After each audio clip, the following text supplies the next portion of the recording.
औज़ुबिल्लाहि बिस्मिल्लाहिर्रहमानिर्रहीम रब्बी यस्सिर वला तुअस्सिर वतम्मिम बिल खैर व बिका नस्तईन आमीन या इलाही आमीन रब्बी ज़िदनी इल्मा रब्बी ज़िदनी इल्मा।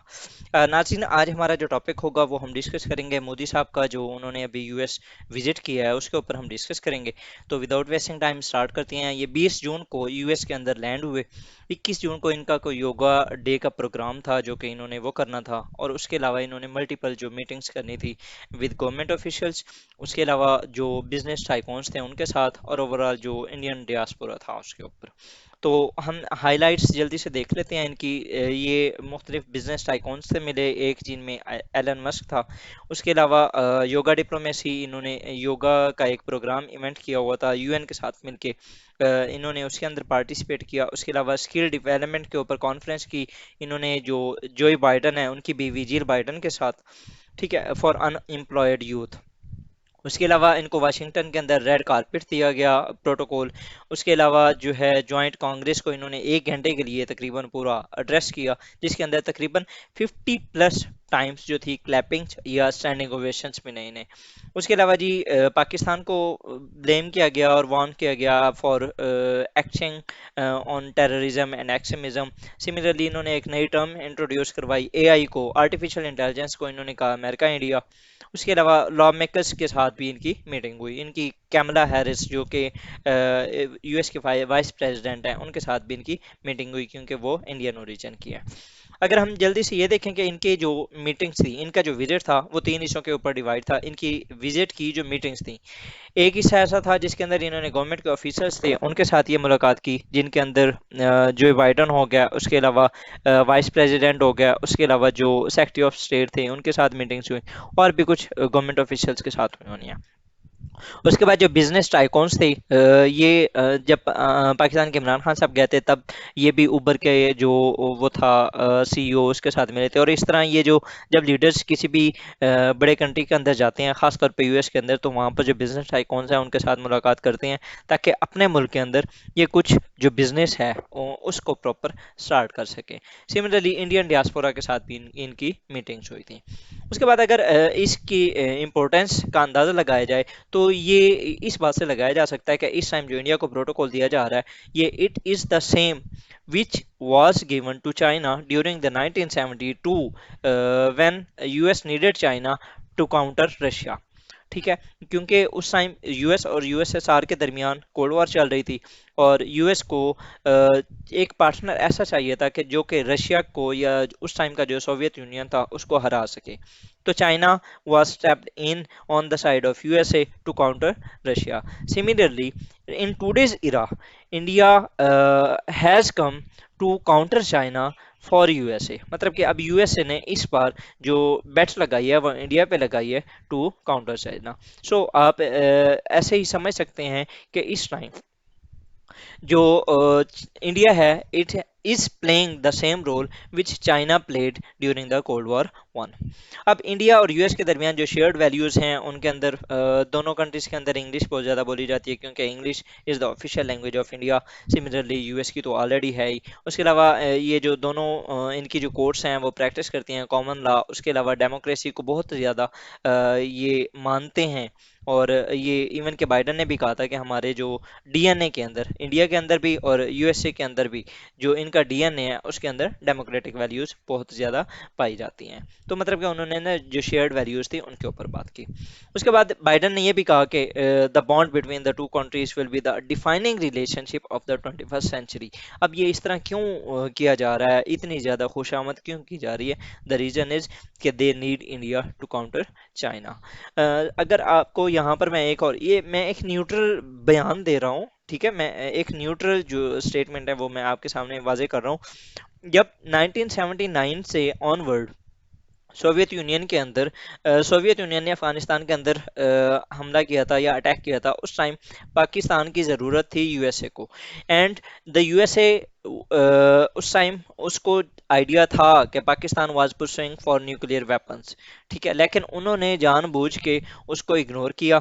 लेकिन जैसे ही 1990 के अंदर यूएसएसआर को शिकस्त होगी, वो टूट गया, तो फौरन जो न्यूक्लियर पाकिस्तान का प्लान था वो इट वाज इन प्लेस, और पाकिस्तान के ऊपर सैंक्शन लग गई थी।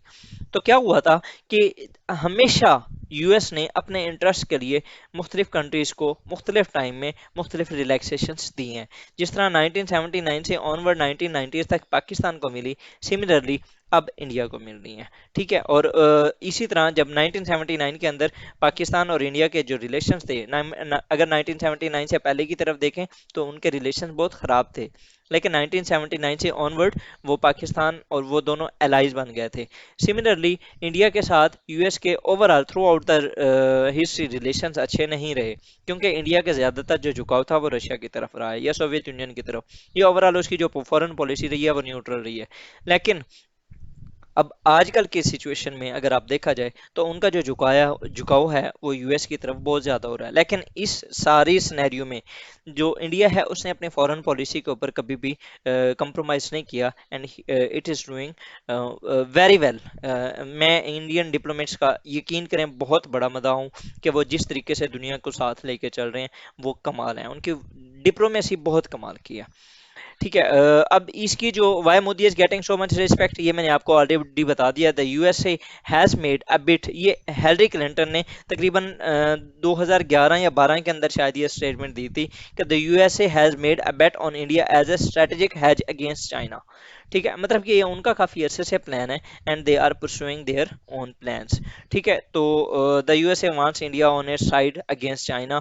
The USA has made India as a leader of South Asia as mentioned in the US strategic national policy.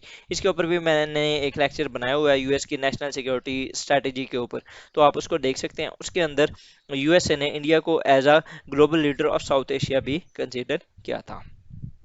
Wire red carpet protocol, अच्छा अब ये जिस तरीके से इंडिया को प्रोटोकॉल दिया गया है, ये एक और कंट्री है जिसको इस तरीके से प्रोटोकॉल दिया गया था, और वो जो लीडर था वो साउथ कोरिया के जो प्रेसिडेंट थे यून सुकी योल।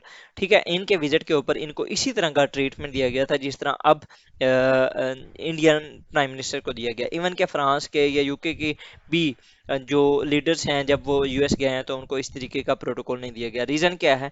साउथ कोरिया भी और इवन के इंडिया भी, ये दोनों they are the partner of USA against China in Indo Pacific region. ठीक है, अब हम अगर आउटकम देखें विजिट की तो इसके ऊपर जो उनकी बात हुई ज़्यादातर रशिया यूक्रेन वॉर के ऊपर डिस्कस किया गया।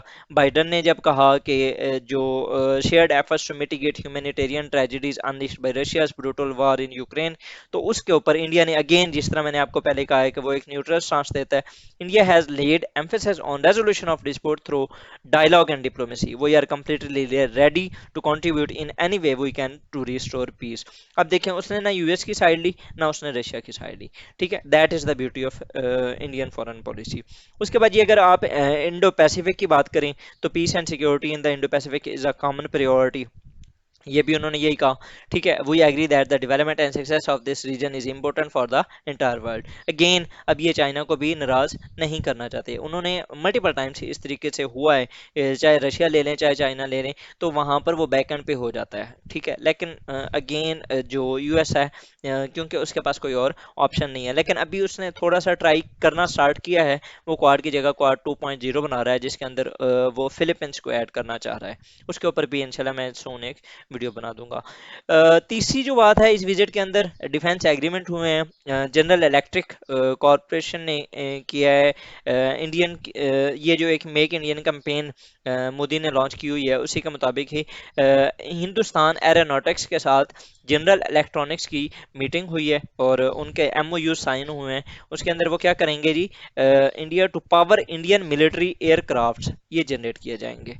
ठीक है, इसके अलावा ये जो MQ-9B predators drone from General Atomics, ये इनके ऊपर भी बात हुई है। उसके अलावा और भी बहुत सी इस तरह की डील्स हुई हैं कि जिनसे इनके जो डिफेंस एग्रीमेंट्स हैं वो इंक्रीज हो जाएंगे। पहले भी आप ये देखें, इन्होंने पहले यूएस इंडिया जो नेक्सस है उसके अंदर लेमुआ कॉन्कासा, उसके अलावा बेका, ये ऑलरेडी साइन हुए हुए हैं। उसके अलावा ये इन्होंने क्वाड और इस तरह के मल्टीपल एग्रीमेंट्स इस तरीके के हैं, अलाइंसेस हैं जिनमें ये दोनों एक दूसरे के साथ कोऑपरेशन कर रहे हैं। ठीक है। सिमिलरली अगर हम फर्दर देखें तो इन्होंने Micron Technology will invest 825 million to build a semiconductor assembly and test facility in India. अब सिमिलरली क्योंकि जो चाइना है वो ऑलरेडी चिप इंडस्ट्री या सेमीकंडक्टर जो इंडस्ट्री है उसका हब है, ठीक है, और वो दुनिया के लिए एक फैक्ट्री का रोल प्ले करता है। China is considered as a factory of the world.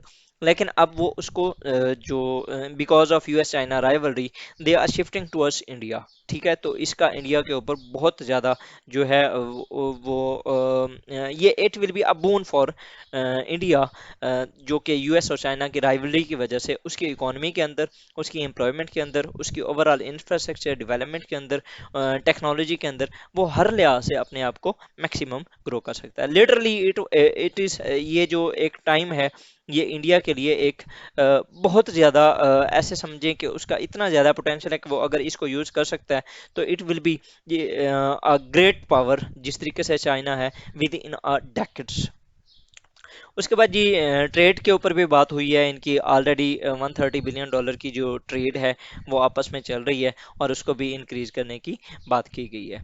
उसके अलावा जी यूएस ने जो ह्यूमन राइट्स वायलेशंस हैं इन इंडिया उसके ऊपर जो बात की है, we make our views known, ठीक है। ये जो उनके नेशनल सिक्योरिटी एडवाइजर है उनके मुताबिक we do so in a way where we don't seek to lecture or assert that we don't have a challenge ourselves. Ultimately, the question of where politics and the question of democratic institutions go in India is going to be determined within India by Indians. It is not going to be determined by the United States of America. मतलब कि अब यहाँ पर वो again India को इस time relaxation दे रहा है। सिमिलरली जिस तरह मैंने आपको ऑलरेडी बताया 1979 के अंदर पाकिस्तान को भी रिलैक्सेशन दी गई थी जब पाकिस्तान का न्यूक्लियर प्रोग्राम चल रहा था और जो यूएस से था उसने ओवरलुक किया था। और अभी इस टाइम जो यूएस है उसके पास और तो कुछ है नहीं, तो वो जो इंडिया के अंदर थेफ्ट होते हैं, न्यूक्लियर थेफ्ट होता है उसके ऊपर भी उसको ओवरलुक कर रहा है। उसके अलावा जो मोदी जो यहाँ पर जिस तरीके से हिंदू नेशनलिज्म को प्रमोट कर रहा है, यहाँ पर ह्यूमन राइट्स की जो वायलेशन हो रही हैं जो कश्मीर के अंदर किया जा रहा है, ठीक है। ये सारी चीज़ें जो हैं ये जो ओवरलुक हो रही हैं उसकी कोई ना कोई रीज़न है, बिकॉज दे नीड इंडिया।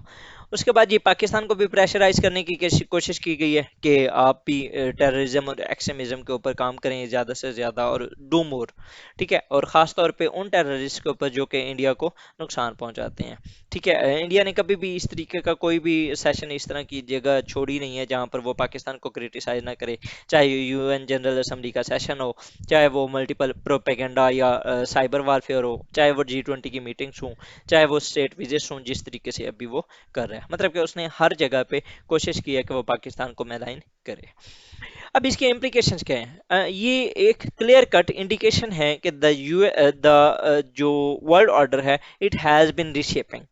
पहले जो था 1990 से ऑनवर्ड अभी तक जो 2020 या आप 2015 या 2010 लगा लें, ये कुछ अर्सा जो था उसमें दुनिया यूनिपोलर थी। एक मेजर लीडर था और वो सबको रूल कर रहा था। लेकिन अब एक साइड पे रशिया उभर चुका है, दूसरी साइड पे यूएस है, तीसरी साइड पे चाइना है, ठीक है। तो ये अब ना मल्टीपोलर वर्ल्ड बन चुकी है, ठीक है। और अगेन वो उसी तरीके से अलाइनमेंट्स हो रही हैं, नए अलाइंसेस बन रहे हैं, नई रिक्रूटमेंट्स हो रही हैं, ठीक है। तो दो जो वर्ल्ड ऑर्डर है इट हैज़ बीन रीशेप्ड, ठीक है। उसके अलावा ये जिस तरह मैंने आपको ऑलरेडी बताया D-risking policy is a bone for India, कि जिस तरीके से इंडिया की जो पॉलिसी है वो चल रहा है। Granting over human rights violations in India and Kashmir, ये भी मैं ऑलरेडी आपको बता चुका हूँ। उसके बाद जी new beginning in the US India partnership a greater risk for China, ठीक है। यूएस इंडिया नेक्सस जो है ये ज़ाहिर बात है एक रिस्क है फॉर चाइना के। अब चाइना को इन सारी चीज़ों को मद्देनज़र करके ही फिर फर्दर मूव ऑन करना पड़ेगा। उसके बाद ये US speaking the voice of Modi against Pakistan, ठीक है। अब ये डबल फेसेट एक उसकी पॉलिसी है ना कि वो इंडियन की जो वॉइस है या इंडियन के जो अल्फाज हैं वो पाकिस्तान के खिलाफ यूज़ कर रहा है।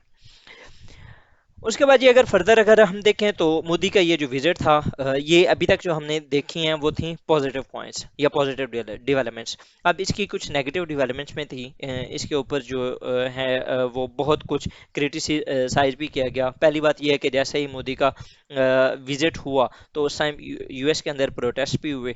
ठीक है, कुछ 75 लेजिस्लेटर्स थे, उन्होंने जो है ऑफ डेमोक्रेटिक पार्टी, उन्होंने लेटर लिखा बाइडेन साहब को कि आप उनके सामने जो ह्यूमन राइट्स की वायलेशंस ये कर रहे हैं, उनका जो इशू है वो रेज करें। उसके अलावा कुछ ऐसे थे जिसमें उसैको कॉर्टिज हो गया, इल्हान उमर हो गया, उन्होंने जो ज्वाइंट सेशन था जिसके अंदर मोदी ने वहां जाके एड्रेस किया, उसको भी उन्होंने ज्वाइन ना किया, उसका उन्होंने बाइकआउट किया। ये जिस तरह उन्होंने कहा कि I will not be attending the Modi speech. ठीक है, ये इल्हान उमर की स्टेटमेंट थी। उसके अलावा मीडिया भी बहुत ज़्यादा इसको क्रिटिसाइज कर रहा है। ठीक है, जिस तरीके से ये लिखा हुआ है, Biden makes trade offs and Modi steps out of his comfort zone during elaborate state visit at the white house. ठीक है, ये भी न्यूज़ में था कि 75 जो लॉ मेकर्स थे उन्होंने अर्ज किया बाइडन को to raise human rights with the Modi. Amnesty International था, उसने काफ़ी क्रिटिसाइज किया। उसके अलावा और भी बहुत सी इस तरीके के जो मीडिया था उसने काफ़ी क्रिटिसाइज किया है मोदी को फॉर ह्यूमन राइट्स वायलेशंस। अब अगर हम इसका क्रिटिकल एनालिसिस करें तो अगेन ये मैंने स्टार्ट के अंदर ही आपको बता दिया था। ठीक है, कि जो यूएस है वो यूज़ कर रहा है इस टाइम इंडिया को in a same template as it used China during First Cold War. Further हम ये देखते हैं when Nixon toured Beijing, the roads were lined with the organized crowd chanting down with America, as US expert in the mid 1970s were advising the People's Liberation Army on better tactics and weapons against the Soviets. The American press was blasting the Cultural Revolution in the Middle Kingdom. Incidentally and coincidentally, one of those US experts on China, Edward Luttwak, now openly advises India. वो कहते हैं कि 1970s के अंदर जब China को ये advice किया जा रहा था कि यूएस के साथ साथ दें अगेंस्ट सोवियत यूनियन, अभी जो यूएस के थिंक टैंक्स हैं या ज़्यादातर जो स्कॉलर्स हैं वो सेम इंडिया को ये एडवाइस कर रहे हैं कि आप यूएस का साथ दो अगेंस्ट चाइना। ठीक है, तो वही the same template is being used against China. The most funny part of this visit, इसके अंदर मोदी साहब ने ह्यूमन राइट्स के ऊपर कुछ बातें की, और मैं ये चाहूँगा कि आप इसे लाजमी पढ़ें। ये होपफुली आपके लिए काफ़ी इंटरेस्टिंग होगी। ये मोदी साहब ने कहा कि India has laid emphasis on the resolution of dispute through dialogue and diplomacy. ठीक है, we are completely ready to contribute in any way we can to restore peace. ठीक है, अब अगर फॉर एग्जांपल ये रेडी हैं तो why they do not want to negotiate with Pakistan over Kashmir, over Sar Creek, over Siachen, हमारे जो मसाइल हैं उनके साथ क्यों चल रहे हैं। ठीक है, तो ये एक डिप्लोमेटिक सी स्टेटमेंट्स दी जाती है हर विजिट के ऊपर। फर्दर मोर अगर इसका क्रिटिकल एनालिसिस, ये मैंने आपको स्टेटमेंट इसलिए यहाँ पर मेंशन कर दिया ताकि आप अपने जो एग्जाम्स हैं उसके अंदर आप ये कोट कर सकें। This visit suggest that the relationship has been transformed, it underscores just how broad and deep it has become in a relatively short time. मतलब कि अब जो यूएस और इंडिया का जो रिलेशनशिप है वो इस तरीके से ट्रांसफॉर्म हो चुके हैं कि दे आर बिल्डिंग, वो जिस तरीके से पाकिस्तान और चाइना के बारे में कहा जाता है ना कि हिमालय से बढ़कर और शहद से मीठा, इसी तरह अब जो यूएस और इंडिया है उनके बीच जो रिलेशंस हैं उनके दरमियान इसी तरह कहा जा रहा है। तो ये था हमारा आज का लेक्चर जी, थोड़ा सा लंबा हो गया उसके लिए सॉरी। बहरहाल होपफुली आपको बहुत कुछ जानने को मिलेगा। स्टे ट्यून्ड है जी for further informative videos. Thank you, अल्लाह हाफिज़।